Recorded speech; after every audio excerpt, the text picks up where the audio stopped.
வணக்கம் மக்களே. இன்று நாம் காண இருப்பது மகான்கள் பூமியில் ஏன் தோன்றுகின்றார்கள் என்பது பற்றிய கதையைத்தான் பார்க்கப் போகின்றோம். மகாபாரத கதையில் பீஷ்மர் அனைவருக்கும் மூத்தவர் மட்டுமல்ல, மகான்.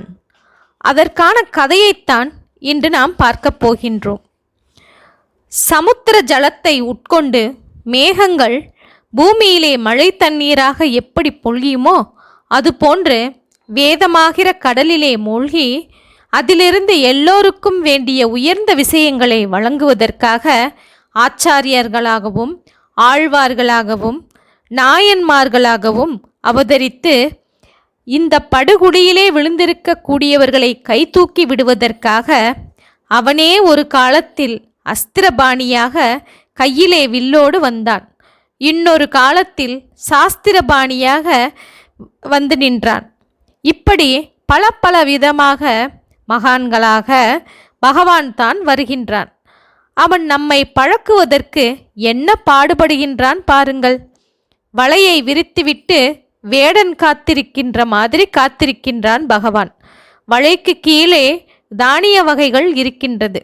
தானியத்தில் பற்றுடைய பறவைகள் அதை கொத்த வருகின்ற போது வேடன் வந்து நம்மை பிடித்து கொள்வது போல உடனே நம்மை வந்து கெட்டியாக பிடித்து கொள்கின்றான் இந்த பரமாத்மா. வேடனைப் போலவே நாம் எப்போது வருவோம், எப்போது கிடைப்போம் என்று அவன் பார்த்து கொண்டே இருக்கின்றான். அதிலே உத்தமமான ஒருத்தர் கிடைத்துவிட்டால் பரம சந்தோஷம் அவனுக்கு. பீஷ்மாச்சாரியாரும் அப்படிப்பட்ட ஒரு உத்தமர்தான். வில்லம்பு படுக்கையிலே படுத்திருந்த பீஷ்மாச்சாரியாரை கண்டு குருச்சேத்திர போரில் வெற்றி பெற்ற தர்மபுத்திரர் உட்கார்ந்து கொண்டு அழுது கொண்டிருக்கின்றார்.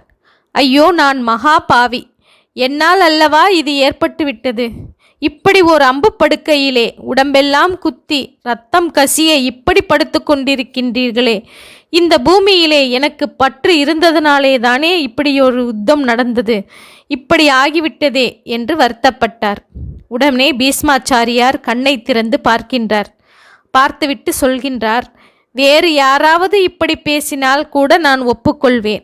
ஆனால் எல்லாம் தெரிந்த தர்மா, நீயே இப்படி பேசலாமா என்றார் தர்மபுத்திரரை பார்த்து. நீ யார் என்னை படுக்க வைக்க? உன்னால் அந்த காரியம் முடியுமா? நீ காரணம் அல்ல தர்மா. நான் ஜென்மாந்திரத்தில் பண்ணிய பாவம்தான் படுக்க வைத்திருக்கின்றது. அவரவர் பண்ணிய பாவப்படிதான் எல்லாம் நடக்கும் என்கிறார் பீஷ்மாச்சாரியார். தர்மபுத்திரரோ விடமாட்டேன் என்கிறார். இல்லை இல்லை பெரியப்பா, நான் தான் காரணம், நான் தான் மகா பாவி என்கிறார். உடனே பக்கத்தில் உட்கார்ந்துள்ள பகவான் வாசுதேவன் பேசுகின்றார். தர்மபுத்திரா, நீ காரணமில்லை என்பதை உணர வேண்டும் என்கிறார். தொடர்ந்து பீஷ்மாச்சாரியார் பேசுகின்றார். இப்போது சொல்லப்போகின்றது ஏதோ ஒரு கட்டுக்கதை அல்ல, நிஜம் நடந்த நிகழ்ச்சிதான். தர்மபுத்திரா, நீயும் நானும் இப்போது வாழ்ந்து கொண்டிருப்பது துவாபர யுகத்திலே.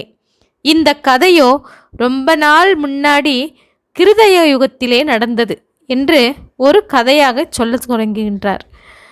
கிருத யுகத்திலே ஒரு பெரிய காடு. அதிலே கௌதமி என்று ஒரு பிராமண ஸ்திரீ. அவளுக்கு கல்யாணம் ஆயிற்று. ரொம்ப தவமிருந்து ஒரு பிள்ளையை பெற்றெடுத்தாள். அந்த குழந்தைக்கு புண்ணியா கவசனம் ஆனவுடனே அவனுடைய தந்தை இறந்து விட்டார். இவள் அந்த சின்ன குழந்தையை காப்பாற்றி அதை வளர்ப்பதிலேயே கணவன் இழந்த வருத்தத்தினையும் மறந்து இருந்தாள். அந்த குழந்தைக்கு நன்றாக ஸ்நானம் பண்ணி வைத்து வேண்டிய ஆகாரங்களை கொடுத்துவிட்டு நன்றாக தூங்க பண்ணினாள். 2 மண்பாண்டங்களை எடுத்துக்கொண்டு அருகே இருந்த அருவியிலிருந்து தீர்த்தம் எடுத்துவதற்காக சென்றாள். அங்கே இருந்து தண்ணீர் எடுத்துக்கொண்டு வந்து குடிசையை வந்து அடைகிறாள். வந்து பார்த்தவள் நடுநடுங்கி போய்விட்டாள். 2 மண்பாண்டங்களும் கையை விட்டு கீழே விழுந்து விட்டன. எந்த குழந்தையிடம் அவள் பஞ்ச பிராணனையும் வைத்திருந்தாளோ அந்த குழந்தையை ஒரு கருநாகம் தீண்டிவிட்டு செல்கின்றது. அது ஒரு கிருஷ்ண சர்ப்பம். அப்படியே அந்த குழந்தை கை கால்களை உதைத்து கொள்கிறது. வாயிலிருந்து நுரையாக வருகின்றது. கண்கள் குத்திட்டு நீளமாகி பிராணனை விட்டு விடுகின்றது. பாம்பு வேகமாக வெளியே போய்விட்டது. என்ன நடந்தது என்பதை பார்த்து கொண்டிருந்த வேடன் ஒருவன் பாம்பு புற்றுக்கு போய் அதை பிடித்து வெளியே இழுத்தான். அதன் பற்களை பிடுங்கினான். கயிற்றால் அதை கட்டினான். கொண்டு போய் கௌதமிக்கு பக்கத்திலே அதை போட்டான். கௌதமி, உன் பிள்ளையை கடித்த பாம்பை இதோ கொண்டு வந்திருக்கின்றேன். நீ சொன்னால் இந்த பாம்பை இங்கேயே இப்போதே வெட்டி கொன்று விடுகின்றேன் என்றான் ஆத்திரமாக.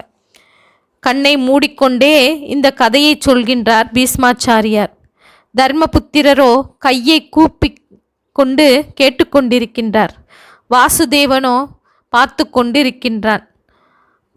தர்மபுத்திரரை பார்த்து, ஹே யுதிஷ்டிரா, இது உனக்கு புரிகின்றதா என்று கேட்டான் வாசுதேவன்.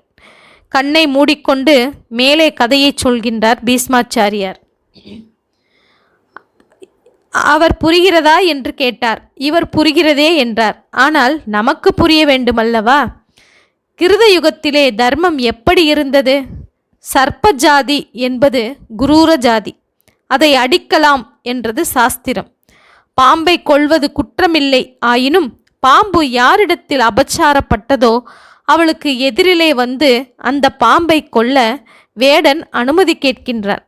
அவன் வேட்டுவ ஜாதியினான போதிலும் அவளிடம் அனுமதி கேட்கின்றான்.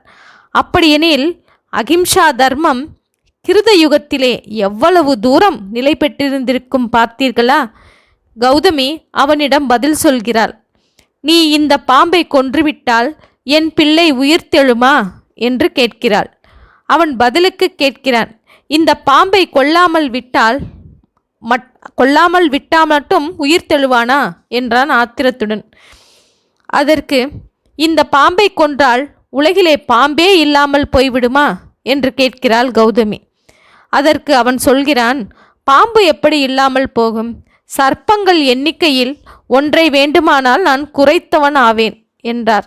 2 பேரும் இப்படி சர்ச்சை பண்ணிட்டு கொண்டிருக்கும் பொழுது பாம்பு பேசுகின்றது. அது கிருதயுகம் அல்லவா, அதனால் பாம்பு பேசுகிறது. ஹே மூடா, சற்று யோசனை பண்ணிப்பார். நீயும் இருக்கின்றாய் இந்த காட்டிலே, அந்த பெண்ணும் இருக்கின்றாள், குழந்தை இருக்கின்றது. நான் கடிக்க வேண்டுமென்றால் உன்னை கடிக்கலாம், அவளையும் கடிக்கலாம். ஆனால் இதிலே என் பிரயத்தனம் என்ன இருக்கின்றது? என்னை மிருத்யு தேவதை ஏவிற்று, அதனால் குழந்தையை கடித்தேன் என்று கூறியது. உடனே வேடம் ஓயம் மிருத்யுகா என்று மிருத்து தேவனை அழைக்கின்றான். மிருத்து தேவதை பிரதட்சணியமாயிற்று. நீயா குழந்தையின் மரணத்திற்கு காரணம் என்று கேட்டான். நான் இல்லை, என்னை காலன் ஏவினான், நான் பாம்பை ஏவினேன், பாம்பு கடித்துவிட்டது என்றது மிருத்யு. யாரடா அது காலன் என்றான் வேடன். உடனே யமன் பிரதட்சியமானான். நீயா? நான் இல்லை, என்னை பகவான் ஏவினான், நான் மிருத்யுவை ஏவினேன், மிருத்யு பாம்பை ஏவினான் என்றார். யாரடா அது பகவான் என்று கேட்டான் வேடன் ஆத்திரமாக. தோத்திரம் பண்ணினாலும் வாராத பகவான் வேடன் மிரட்டியதும் எதிரே வந்து நிற்கின்றான். நீயா காரணம் என்று பகவானையே கேட்கின்றான் வேடன். நான் இல்லை அப்பா என்கிறார் பகவான்.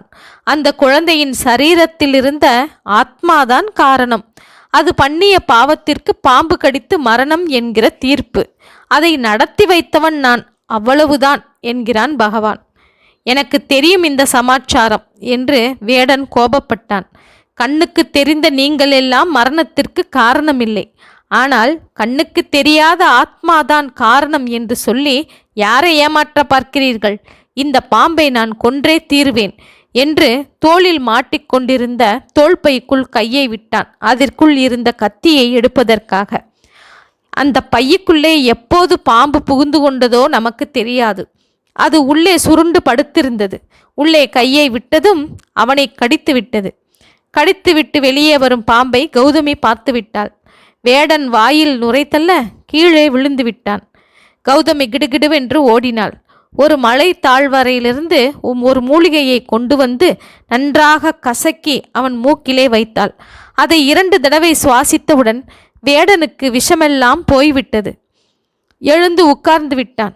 அவன் எழுந்து உட்கார்ந்ததும் பகவான் சிரிக்கின்றான், காலனும் சிரிக்கின்றான், மிருத்யு தேவதையும் சிரிக்கின்றது, பாம்பும் சிரிக்கின்றது.